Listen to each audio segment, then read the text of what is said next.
সিয়াম পালন করে ক্লান্ত হয়ে গেছেন। আসসালামু আলাইকুম ওয়া রাহমাতুল্লাহি ওয়া বারাকাতুহু। ওয়ালাইকুম আসসালাম ওয়া রাহমাতুল্লাহ।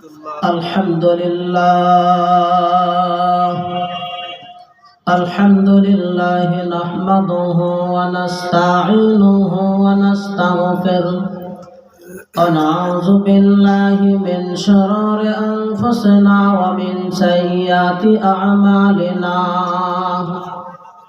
من يهده الله فلا مضل له ومن يضلله فلا هادي له وأشهد أن لا إله إلا الله وحده لا شريك له وأشهد أن محمدا عبده ورسوله الذي أرسله بالحق بشيرا ونذيرا. أما بعد فقد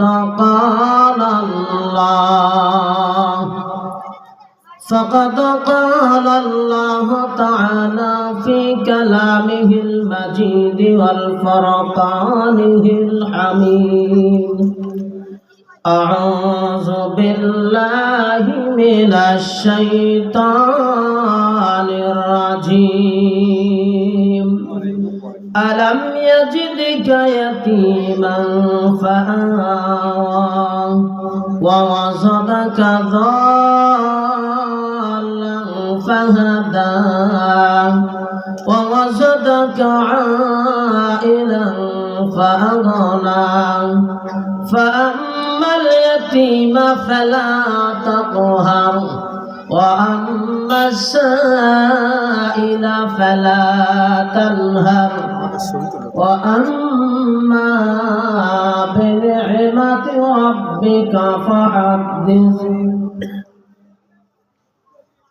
وقال رسول الله صلى الله عليه وسلم عن أبي هريرة رضي الله تعالى عنه قال قال رسول الله صلى الله عليه وسلم قال والله لا يؤمن والله لا يؤمن. قالوا وما ذاك يا رسول الله؟ قال الجار لا يأمن جاره بواقيه.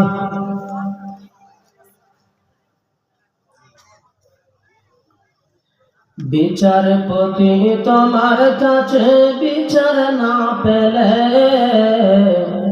কোথায় গেলে পাবো বিচার? কার কাছে গেলে বলো, কার কাছে গেলে?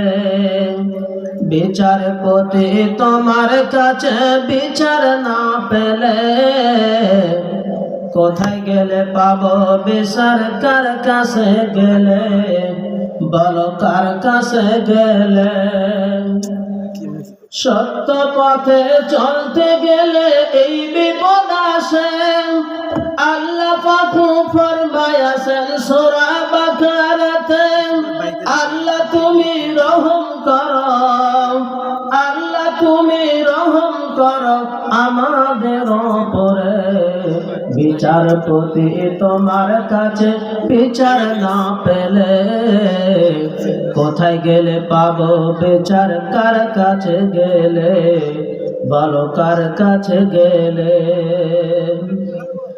অন্যায় কাজ করে যারা ধরা নাহি পড়ে, ভালো মানুষরা কষ্ট করে জেলখানার ভেতরে। কথা বলেন ঠিক কিনা? অন্যায় কাজ করে যারা ধরা নাহি পড়ে, ভালো মানুষরা জেলখানাতে কষ্ট তারা করে। কত দোষীরা খালাস পেয়ে যায়, কত দোষীরা খালাস পেয়ে যায়, নির্দোষীরাই জেলে, নির্দোষীরাই জেলে। বিচারপতি তোমার কাছে বিচার না পেলে কোথায় গেলে পাবো বিচার? কার কাছে গেলে বলো, কার কাছে গেলে? দুনিয়াটা ভরে গেছে জালেম জুলুমে, সত্য বলার মানুষ নাই রে, মিথ্যা সবাই বলে। আল্লাহ তুমি বিচার করো, আল্লাহ তুমি বিচার করো, এহ পরকালে, এহ পরকালে। বিচারপতি তোমার কাছে বিচার না পেলে, কোথায় গেলে পাবো বিচার, কার কাছে গেলে, বলো কার কাছে গেলে। ধৈর্য সবর দিও আল্লাহ মোদের অন্তরে, অধৈর্য যেন না হই মোরা কোন বিপদে। ধৈর্য সবর দিও আল্লাহ মোদের অন্তরে, অধৈর্য যেন না হই মোরা কোন সময়ে। এই ফরিয়াদ করি আল্লাহ, এই ফরিয়াদ করি আল্লাহ তোমার দরবারে।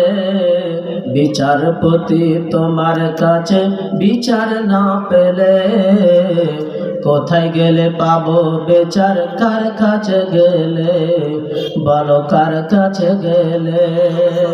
লিল্লাহি তাকবীর। এতগুলো মানুষের আওয়াজ এত আসতে হলো। আপনারা যেভাবে ফাঁকাফাঁকি হয়ে বসছেন, আমার পরবর্তীতে বক্তারা যেন আসে ভলান্টিয়ারি করতে না হয়, আমি যেন আপনাদের একেবারে সুন্দর পরিবেশ রেখে যেতে পারি। আমার পরে আলোচক উনি যিনি আসবেন উনি যেন সুন্দরভাবে শুধু আলোচনা করতে পারে। আমি একটা তাকবীর দেব, তাকবীরের সাথে সাথে আল্লাহর রাস্তায় সবাই দাঁড়িয়ে যাবেন। অনেক সময় ধরে বসে আছেন, কোমরটা শক্ত হয়ে গেছে, পারবেন না দাঁড়াতে ইনশাআল্লাহ। লিল্লাহি তাকবীর। সবাই দাঁড়ান, কেউ বসে থাকবেন না, সবাই দাঁড়ান। লিল্লাহি তাকবীর। সামনের দিকে চেপে চেপে বসবেন, কেউ বসে থাকবেন না, কচ্ছপের মতো ঘুষ পারবেন না। সামনের দিকে চেপে চেপে বসবেন আল্লাহর রাস্তায়। দুই জায়গা কিয়ামতের মাঠে সাক্ষ্য হবে ইনশাআল্লাহ। কেউ কথা বলবেন না, তাকবীর দেন। লিল্লাহি তাকবীর। পেছনের বাবাজিরা কি রাগ করতেছেন নাকি? ওনারা ভাবতেছেন এই সুযোগে পালিয়ে যায় নাকি? আল্লাহর রাস্তায় বসে পড়েন। আলহামদুলিল্লাহ, আপনারা এই মাহফিলে আসতে পেরে বসতে পেরে খুশি না বেজার? কম খুশি না বেশি খুশি?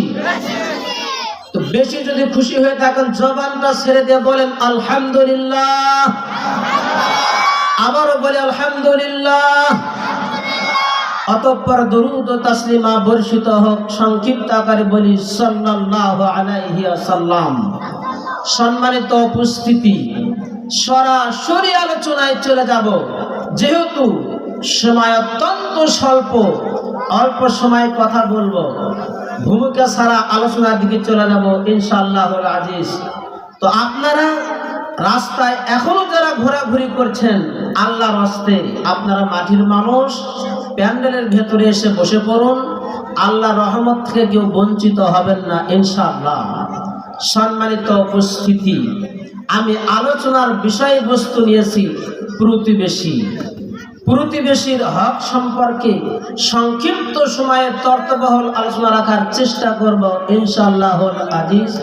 ওমা তাওফিকি ইল্লা বিল্লাহ। আল্লাহ সুবহানাহু ওয়া তাআলা আমাদের নবীকে বলে দিচ্ছেন, আলাম ইয়াজিদিকা ইয়াতীমান ফাআওয়া ওয়া ওয়াজাদাকা যাল্লান ফাহাদা। আল্লাহ সুবহানাহু ওয়া তাআলা নবীকে বলে দিচ্ছেন, নবী হে, আমি আপনাকে কি এতিম অবস্থায় পাই নাই, আমি আপনাকে কি দুর্ভোগ অবস্থায় পাই নাই। স্বয়ং সম্পূর্ণ আমি রব, আমি করে দিয়েছি। অতএব নবী গো, চিন্তার কোনো কারণ নাই, পেরেশানির কোনো কারণ নাই। ইয়াতীম যারা মুসাফির, যারা গরিব মিসকিন অসহায় দরিদ্র, এদের দুনিয়ার কেউ না থাকলেও আমি রব, আমি তাদের পক্ষে থাকি, আমি তাদের সাথেই থাকি। নবী গো, দুনিয়াতে যারা গরিব এতিম প্রতিবেশী আছেন তাদেরকে কখনো ধমক দিবেন না, তাদেরকে কষ্ট দিবেন না। গরিব যারা, এতিম যারা, সাইল যারা, তারা যদি আপনার কাছে কখনো কিছু চেয়ে বসেন, আপনি কখনো খালি হাত ফিরাইয়া দিবেন না। ও আম্মা সাইলা ফালা তানহার, যখনই কিছু চেয়ে বসবেন আপনি কিছু না কিছু দিয়েই দিবেন। এটা হলো নবীদের আমল, নবীদের চরিত্র।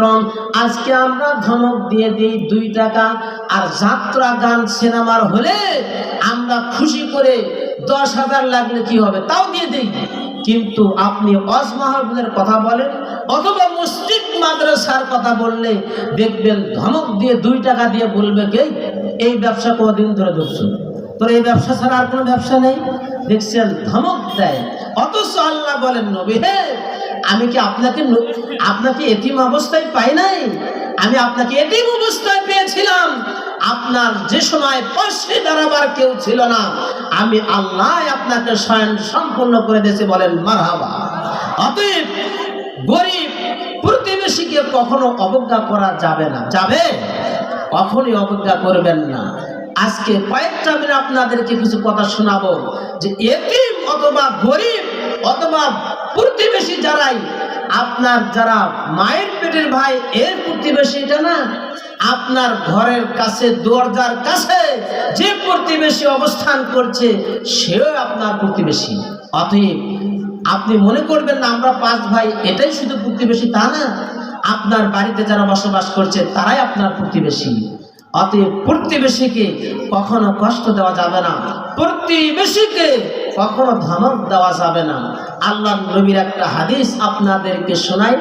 আন আবি হুরায়রা রাদিয়াল্লাহু তাআলা قال قال رسول الله صلى الله عليه وسلم قال والله لا يؤمن والله لا يؤمن والله لا يؤمن। আল্লাহর নবী বলেন, সাহাবারা, ও সাহাবারা, আল্লাহর কসম ওই ব্যক্তি মুমিন নয়, আল্লাহর কসম ওই ব্যক্তি মুমিন নয়, আল্লাহর কসম ওই ব্যক্তি মুমিন নয়। সাহাবারা বললেন, ইলা ইলা মান ইয়া রাসূলুল্লাহ, বিশ্বনবীজি এমন হতভাগা ব্যক্তি কে বা কারা? তার নামে 3 বার আপনি কসম খেয়ে বললেন ওই ব্যক্তি মুমিন নয়, ওই ব্যক্তি মুমিন নয়, আল্লাহর কসম ওই ব্যক্তি মুমিন নয়।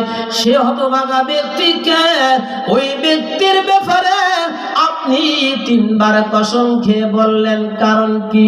আল্লাহর নবী বললেন, ক্বালাল জারু লা ইয়ামান জারুহু বাওয়াকিয়া, যার মুখের দ্বারা, যার হাতের দ্বারা, যার কথার দ্বারা প্রতিবেশী নিরাপদে থাকে না, প্রতিবেশী কষ্ট পায়।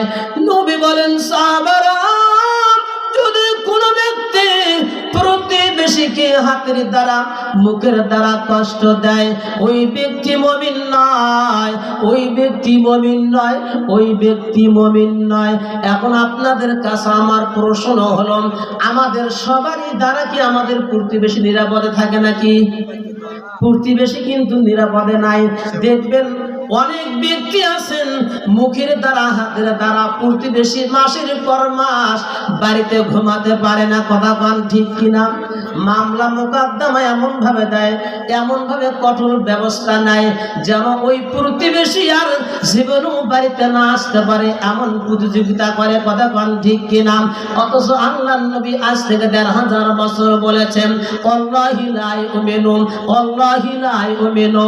আল্লাহর নবী কসম খেয়ে বলেন, আল্লাহর নবী বলেন, আমি কসম খেয়ে বললাম ওই ব্যক্তি মুমিন নয় যার হাতের দ্বারা, যার মুখের দ্বারা, যার কথার দ্বারা প্রতিবেশী নিরাপদে থাকে না। যুবক রে, জীবনে বহু প্রতিবেশীকে কষ্ট দিয়েছেন, আর কষ্ট দেওয়া যাবে না। প্রতিবেশীকে আপনার হাতের দ্বারা, আপনার কথার দ্বারা নিরাপদে রাখতে হবে। তাহলে আপনি প্রকৃত মুমিন হিসাবে আল্লাহর নবীর কথা অনুযায়ী আপনি প্রকৃত আদর্শ পরিবার এবং আদর্শ প্রতিবেশী গঠন হবে। অতএব হাতের দ্বারা, মুখের দ্বারা কখনো প্রতিবেশীকে কষ্ট দেওয়া যাবে? কখনো কি প্রতিবেশী কষ্ট দেওয়া যাবে? কখনোই না। জীবনের বিনিময় হলো প্রতিবেশীকে আপনি অবশ্যই নিরাপদে রাখার চেষ্টা করবেন। মামলা মোকদ্দমা নয়, কষ্ট দিয়ে নয়। আপনি মনে করেছেন আমার ক্ষমতা আছে, আমি দেখাবো, আপনি ভুল করছেন, ভুল করছেন, আপনার ভুল হচ্ছে, পরিবর্তন আপনাকে হওয়া লাগবে। আরেকটা হাদিস আপনাদেরকে শোনাই, তাহলে আরো কিছু বুঝতে পারবেন। আহারে, প্রতিবেশীকে আমরা কতই না কষ্ট, কতই না জুলুম নির্যাতন করে থাকি। আরেকটা হাদিস আপনাদেরকে শোনাই। আন আনাস রাদিয়াল্লাহু তাআলা قال قال رسول الله صلى الله عليه وسلم لا يدخل الجنة من لا يؤمن جاره بواقي। আল্লাহর নবী বলেন লা ইয়াদখুলুল জান্নাতা, কখনোই প্রবেশ করবে না জান্নাতে, কখনোই কোনদিনের জন্য জান্নাতে প্রবেশ করবে না ওই ব্যক্তি। কোন ব্যক্তি? মাওয়াকিয়া, যে ব্যক্তির হাতের দ্বারা, যে ব্যক্তি মুখের দ্বারা প্রতিবেশী নিরাপদে থাকতে পারে না। আল্লাহর নবী বলেন লা ইয়াদখুলুল জান্নাতা, কখনোই কোনদিনের জন্য জান্নাতে প্রবেশ করবে না। তাহলে আমরা অনেকে আছি 5 ওয়াক্ত নামাজও পড়ি, তাহাজ্জুদও পড়ি, এর পরেও কি প্রতিবেশী আমাদের দ্বারা নিরাপদে থাকে?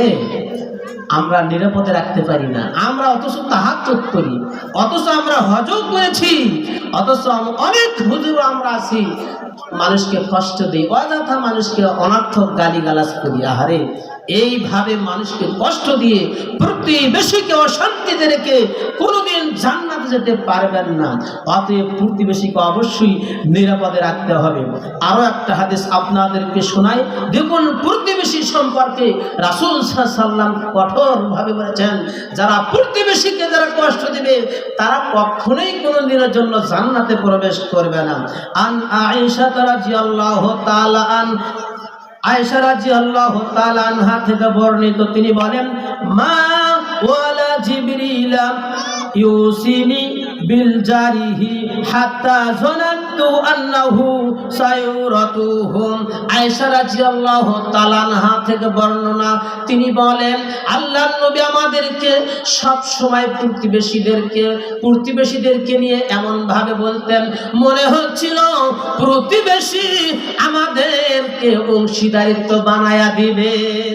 তার মানে আল্লাহর নবী বারবার বলতেন, আল্লাহর নবীর কাছে জিবরাইল এসে বারবার বলতেন, নবী গো, প্রতিবেশীকে কষ্ট দিবেন না, প্রতিবেশীকে ভালোবাসবেন, প্রতিবেশীকে কিছু খাওয়াইয়া দেন, প্রতিবেশীকে কিছু আপনি পৌঁছাইয়া দেন। বারবার যেভাবে জিবরাইল আমাদেরকে বলতেন, আল্লাহর নবী বলেন, আয়েশা থেকে বর্ণনা, তিনি বলেন মনে হচ্ছিল জিবরাইল এসে যেভাবে বারবার আমাদেরকে প্রতিবেশী সম্পর্কে বলতেছিলেন, মনে হচ্ছিল তিনি আমাদের অংশীদারিত্ব বানায়া দিবে। তার মানে প্রতিবেশী কত নিকটতম, প্রতিবেশী আপনার আমার কত একেবারে কাছের মানুষ। অথচ একটা হাদিস আছে, যদি কোনো ব্যক্তিকে মুমিন হিসেবে সাক্ষ্য গ্রহণ করতে চাও তাহলে তার প্রতিবেশীকে জিজ্ঞাসা করো সে মুমিন নাকি। যদি মুমিন হয় তার প্রতিবেশী বলতে পারবে হ্যাঁ লোকটি অত্যন্ত ভালো মানুষ। আর যদি বখাটে হয় তাহলে তো 12:30 বাজিয়ে দেবে। আমার অনেক প্রতিবেশী আছে, দেখবেন কিছু হতে না হতেই আপনার নামে একেবারে গীবত, পরনিন্দা, যা করার তাই করবে। এই স্বভাব ছেড়ে দিতে হবে। প্রতিবেশীর সম্পর্কে খারাপ ধারণা করবেন না, সব সময় প্রশংসা করবেন, প্রতিবেশীকে সব সময় ভালোবাসবেন, ভালো কথা বলবেন, সালাম দেবেন, আদর করবেন, মহব্বত করবেন, ভালোবাসবেন। কখনো প্রতিবেশী কুরুক্তি করা পছন্দনীয় কাজ নয়। সম্মানিত উপস্থিতি, প্রতিবেশী সম্পর্কে রাসূল সাল্লাল্লাহু আলাইহি ওয়াসাল্লাম যেভাবে শিক্ষা দিতেন, মনে হচ্ছে আপনার মায়ের পেটের যে ভাই তার চেয়ে প্রতিবেশী আপনার অনেক অনেক নিকটতম, অনেক প্রতিবেশীকে।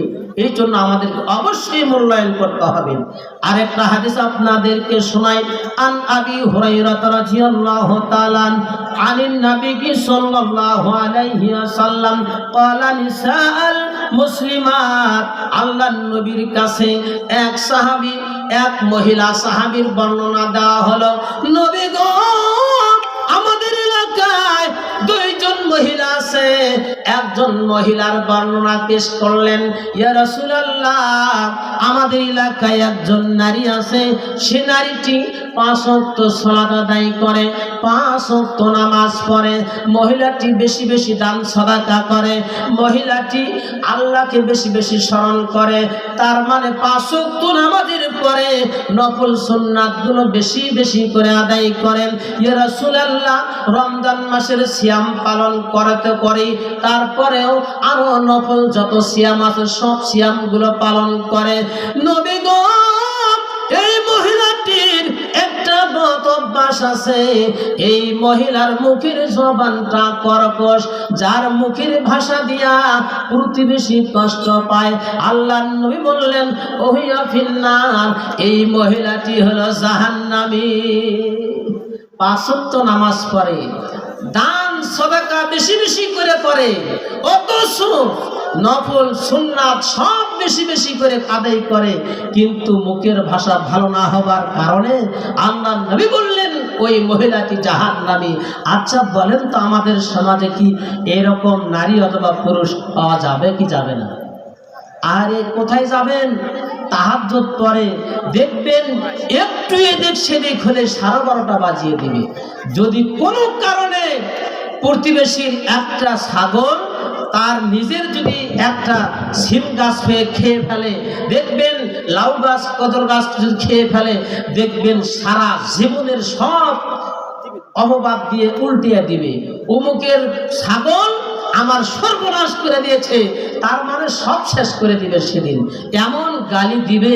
অথচ মহিলাটি তাহাজ্জুদ পড়ে, অথচ মহিলাটি দান সাদাকা করে, অথচ মহিলাটি ভালো একজন নারী, পর্দাশীলা নারী, কিন্তু তার মুখের ভাষাটা সৌন্দর্য নয়। রাসূল বললেন ওই মহিলা জাহান্নামী। অতএব তাহলে বোঝা যাচ্ছে আমাদের মুখের ভাষা সাবলীল সুন্দর হতে হবে। কথা বলেন ঠিক কিনা? এই হাদিসের শেষ অংশে আরেকজন নারীর কথা বলা হলো, আরেকজন মহিলার কথা বলা হলো। নবী গো, আমাদের এলাকায় আরেকজন নারী আছে, এই নারীটি 5 ওয়াক্ত নামাজ পড়ে কমপ্লিট, কিন্তু নফল সুন্নাত ঠিক মতো আদায় করে না। তার মানে নফল সুন্নাতগুলো ঠিক মতো আদায় করে না। এই মহিলাটি রমজান মাসের সিয়াম পরিপূর্ণ আদায় করে, পরিপূর্ণভাবে রাখে, কিন্তু রমজানের পরে নফল সুন্নাত যে সিয়ামগুলো আছে, সুন্নাত নফল সিয়ামগুলো খুব কম কম করে আদায় করে। নবী গো, এই মহিলাটি দান সাদাকা তেমন করতে পারে না। তার মানে হলো মহিলাটি মনে হয় একেবারে গরিব মানুষ। এই মহিলাটি তেমন দান সাদাকাও করে না, তবে এই মহিলার একটা ভালো স্বভাব আমরা দেখতে পাই। নবী গো, এই মহিলাটির মুখের ভাষা ভালো, মুখের ভাষা এত সোনালী সুন্দর, সুতিল, এই মহিলাটির মুখের ভাষা এত সুন্দর, কোনদিন আমরা কষ্ট পাই নাই, কোনদিন আমরা আঘাত পাই নাই। এই নারীটির কি অবস্থা হবে? আল্লাহর নবী বললেন ওই নারীর জন্য জান্নাত অবধারিত। বলেন মারহাবা, লিল্লাহি তাকবীর। মুখের ভাষার কারণেই রাসূল বলেন একজন জান্নাতি আর একজন জাহান্নামী। আচ্ছা বলেন তো, প্রায় আমরা দেখতে পাই, প্রায় লোকই আমাদের মুখের ভাষার যে অবস্থা, বাবা, চা হোটেলে যাবেন দেখবেন কথায় কথায় বখাটে কথা, যেখানেই যাবেন কোনো শান্তি নাই। আর বিড়ির ধোঁয়া তো আসেই, ওটা ফ্রি।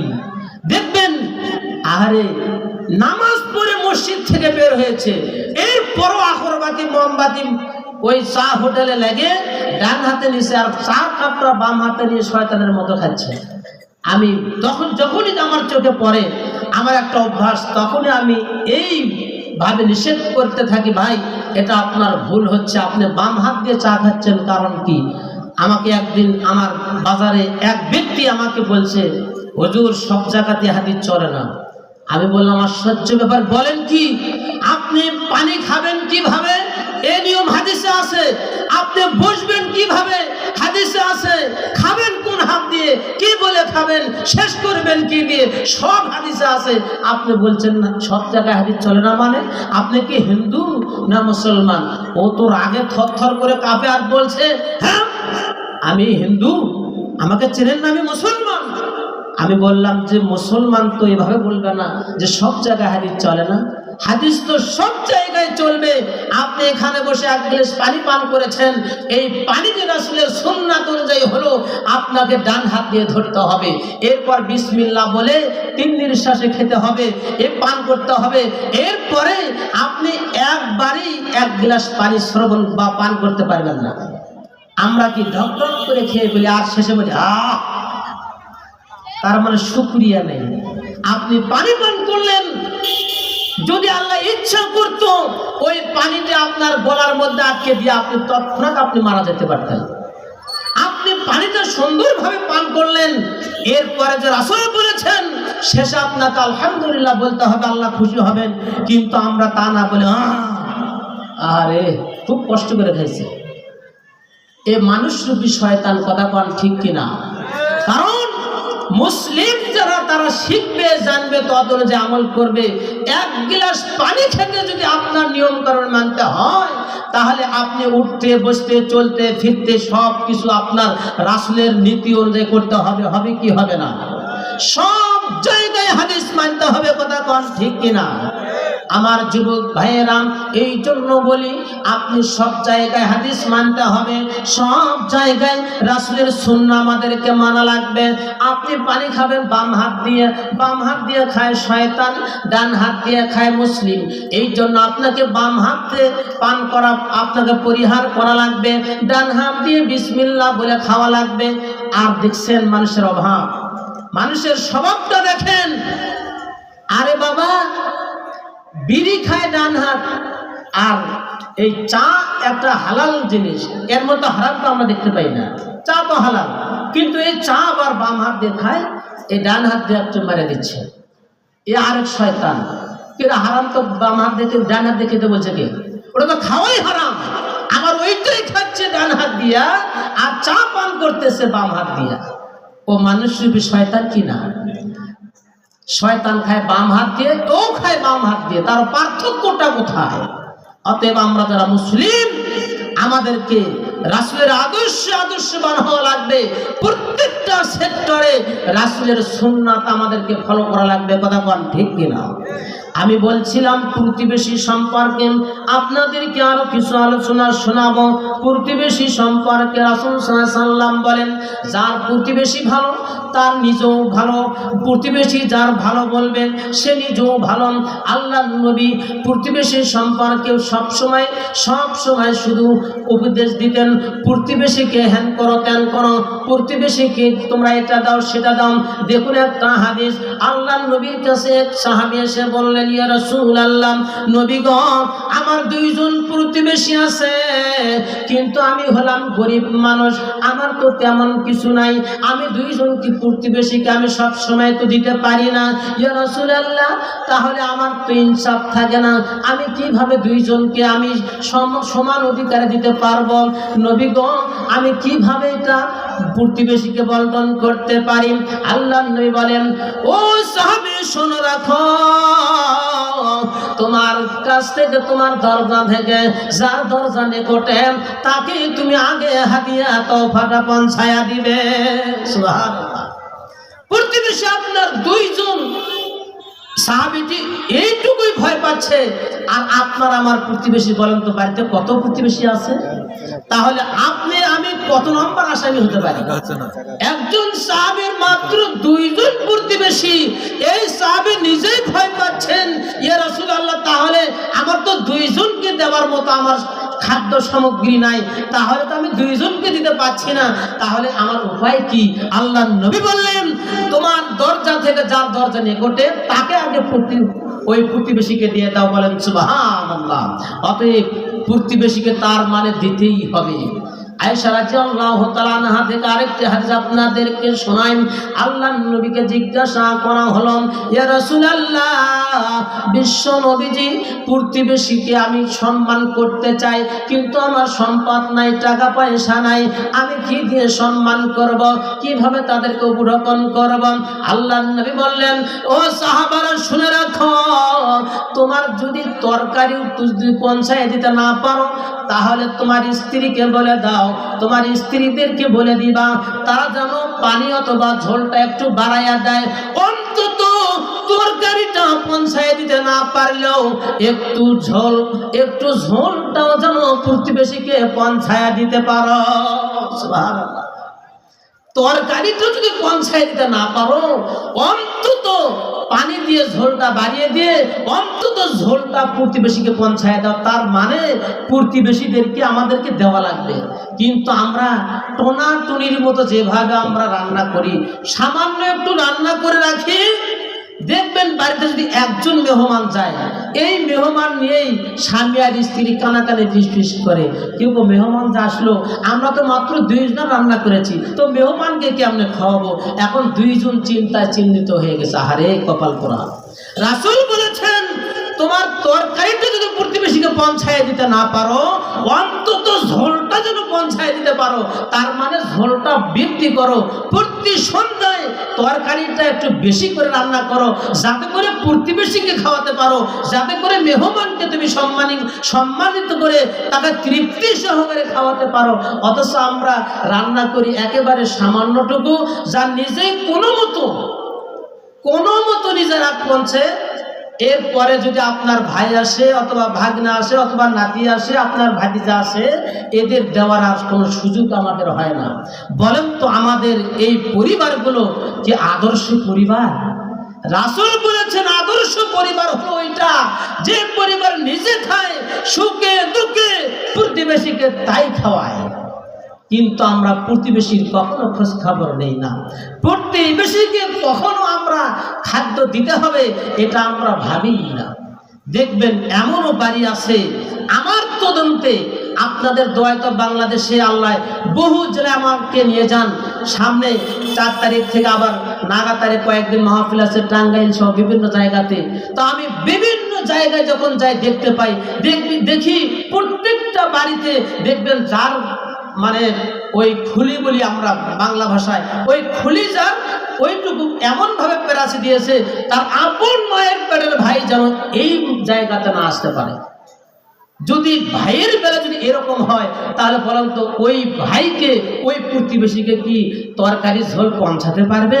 যে প্রতিবেশীর কারণে খুলিতে তার বাড়িতে ঘিরা, তার জায়গাতে যদি না আসতে পারে, তাহলে প্রতিবেশীকে এই মুসলমান কিভাবে তরকারিটা পৌঁছায় দিবে? তাহলে আমরা কত দূরে চলে আসি। সম্মানিত উপস্থিতি, আমাদের ঈমান দুর্বল হতে হতে নিভে যায়। এরপরও আমরা শুধু শুক্রবার নামাজে যাই আর আমাদের লেবাস আছে আমরা মুসলমান, এই পরিচয়। কিন্তু আসলে প্রকৃত মুসলিম আমরা হতে পারি নাই। কারণ আমাদের অন্তরটা কৃপণতা, বকুলতা এমন ভাবে ঘিরাইয়া ধরছে, আমাদের অন্তরটা সংকীর্ণ হতে হতে দেখবেন প্রতিবেশী দেখলেই আমরা অনেকেই ভাবি ও আসতেছে আমার কাছে কিছু টাকা ধার নেওয়ার জন্য আসতেছে। দেখবেন আরেক দিকে দেখবেন প্রতিবেশী দেখলেই ও আসতেছে এক রাস্তায়, ও ভাবছে যে আমার কাছে আসবে, আর ভাবসাব দেখতে পাচ্ছি ও আরেক দিকে রওনা দিবে। এই হলো আমাদের অবস্থা বাবা। এইভাবে কৃপণতা, বখিলতা করে জান্নাত ক্রয় করা সম্ভব। প্রতিবেশী অভাবে করে আপনার কাছে আছে, আপনি তাকে কিছু না কিছু দিয়ে তাকে ফিরিয়ে দিবেন। এটা হলো আপনি প্রকৃত মুমিন। প্রকৃত মুমিন তো ওই ব্যক্তি প্রতিবেশীকে যত সময়, ক্ষুধার্ত সময়, খাবার সময়, কষ্টের সময়, দুঃখের সময়, সুখের সময়, সব সময় পাশে দাঁড়ায়, সেই হলো আসলে প্রকৃত মুমিন। কথা বল ঠিক কিনা? আমরা প্রতিবেশী দেখলেই, প্রতিবেশীকে কিছু ধার দিলেই আমাদের অন্তরটা ছটফট করে। কেউ ধার দিলে কি দিবে? ওর ধার দিলে তো মনে হয় নাও দিতে পারে, ওর কাছে চাওয়া লাগবে, ও কি দিয়ে দিবে? আমরা ধার আর দেই না। এখন ধার না দিয়ে সব আমরা কন্ট্রাক্ট আর সুদের উপরে উঠেছি। কথা বল ঠিক কিনা? মানুষ রহমত, বরকত সব কিছু দূরে ফেলে দিয়ে, সব কিছু দূরীভূত করে দিয়া মানুষ অকল্যাণ যেটা, এটা নিয়ে আমরা সবাই শুধু এটা নেওয়ার জন্য আসি। আরে এই জন্য বলি, প্রতিবেশী যার ভালো সে নিজেও ভালো, নিজে যে ভালো প্রতিবেশীকে ভালো রাখে সেই প্রকৃত মুমিন। এই জন্য আমি আপনাদেরকে বলি, প্রতিবেশীকে সুখে দুঃখে সর্ব অবস্থায় পাশে দাঁড়াবেন, তাহলে আপনি প্রকৃত মুমিন হিসাবে আল্লাহর দরবারে দাঁড়াতে পারবেন। নসিব কিয়ামতের ময়দানে আপনাকে আসামি হয়ে দাঁড়াতে হবে যে প্রতিবেশী প্রতিবেশীকে আপনি সব সময় কষ্ট দিয়েছেন, প্রতিবেশীকে দান সদকা করেন নাই, প্রতিবেশীকে কষ্ট দিয়েছেন, কিছু পৌঁছায় দেন নাই, সহযোগিতা করেন নাই, প্রতিবেশীর পাশে দাঁড়াতে পারেন নাই। প্রতিবেশী দেখবেন মামলা মোকদ্দমা কিছু সময় যখন পরে দেখবেন তার পাশে আর দাঁড়াবার কেউ থাকে না। কি হয়েছে? ওর সাথে আমার 10 বছর আগে একটা কথা হয়েছিল, ওর পাশে আমি দাঁড়াবো না। আসলে কি আপনি প্রকৃত মুমিন? না, প্রকৃত মুমিন তো আমার প্রতিবেশী বিপদে পড়েছে, আমি তাকে বিপদ থেকে রক্ষা করব, সে হলো আসল প্রকৃত প্রতিবেশী। অতএব আপনি 5 বছর 10 বছর আগে কি হয়েছে এটা ভাববারও বিষয় নয়, এটা দেখারও সুযোগ নেই। মুমিন সব পেছনের গুলো দূরে ফেলে দিয়ে সামনের দিকে এগিয়ে যাবে। লিল্লাহি তাকবীর। আপনারা কি ঘুমাচ্ছেন নাকি? আপনারা ঝিমাচ্ছেন? একটা তাকবীর দেন, লিল্লাহি তাকবীর। আমার পরে আর 2 জন আলোচক আছে বাবা। আমার বিশ্বাস ওনারা বক্তৃতা করলে আমার বিশ্বাস যা আপনারা মনে করবেন এখানে ফজর পড়ে যাবে ইনশাআল্লাহ। যিনি আজকের প্রধান আলোচক আছে ওনার সুললিত কণ্ঠে ওনার আল্লাহ কণ্ঠ দিয়েছে, বিদ্যাও দিয়েছে, আল্লাহ ওনার সবকিছু দান করেছেন। ওনার বক্তৃতা আপনারা শুনলে আমার বিশ্বাস এখানে ফজর নামাজ পড়ে যেতে চাবেন, কিন্তু আমরা যত সময় শেষ করে দেবো ইনশাআল্লাহ। তবে আপনাদেরকে বলতে চাই যে আমরা যেটুকু আমরা শ্রবণ করব ততটুকু আমরা আমল করার চেষ্টা করব। এই নিয়তে আসেন না আপনারা? নাকি আমরা আসছি যে শুনবো, ভালো লাগলে শুনবো, না লাগলে চলে যাবো, এরকম নিয়ত করে আসেন নাকি? এইরকম যদি নিয়ত করে এসে থাকেন বাবা, সব গোল্লায় চলে যাবে। এই জন্য আমরা এসেছি, আমরা ভালো কিছু শুনবো, তত অনুযায়ী জীবনের আমরা পরিবর্তন করব। সম্মানিত উপস্থিতি, আমি আপনাদেরকে বলে যাচ্ছিলাম প্রতিবেশী সম্পর্কে। প্রতিবেশী এমন একটা গুরুত্বপূর্ণ সম্পদ, এই প্রতিবেশীকে মূল্যায়ন করতে হবে যে কোনো মূল্যে। আপনার জীবনের বিনিময় হলেও, সম্পদের বিনিময় হলেও, সব কিছু পরিত্যাগ করে হলেও প্রতিবেশীকে মূল্যায়ন করতে হবে। আজ থেকে আমি মনে করবি কাম থেকে তওবা করে যাবেন যে পূর্বে জীবনে আমাদের প্রতিবেশীর সাথে কি হয়েছে, আজকে থেকে আমি আর প্রতিবেশীর সঙ্গে এইরকম ভাবে মন মালিন্য করে থাকবো না। যদি এইভাবে একতাবাদী হয়ে পরিকৃত আপনি সবকিছু ভুলে গিয়ে প্রতিবেশীর পাশে দাঁড়াতে পারেন, ওয়াল্লাহি আল্লাহর কসম করে বললাম আপনি হবেন শ্রেষ্ঠ মুমিন, আপনি হবেন শ্রেষ্ঠ প্রতিবেশী। অতএব প্রতিবেশী যদি আপনি শ্রেষ্ঠ হতে চান তাহলে পূর্বের কথা ভুলে গিয়ে প্রতিবেশীকে মূল্যায়ন করার চেষ্টা করুন। সম্মানিত উপস্থিতি, বলছিলাম প্রতিবেশী সম্পর্কে অনেক কথা, কয়টা বলবো, সামনে আমার বহু আলোচনা আছে। যদি একটু সুযোগ পাই তাহলে আমি ইনশাআল্লাহ আরো কিছু শোনানোর চেষ্টা পাবো ইনশাআল্লাহ। আরেকটা হাদিস আপনার, লিল্লাহি তাকবীর।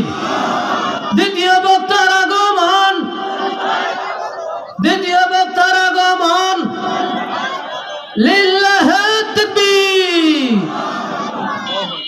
আমি আর বাড়াই না, এখানে শেষ করলাম। আমার গলা কর্মে আঘাত পেয়ে থাকলে মার্জনীয় করে দিবেন। যদি পরবর্তীতে কোনোদিন কোথাও সুযোগ পাই ইনশাআল্লাহ তৃপ্তি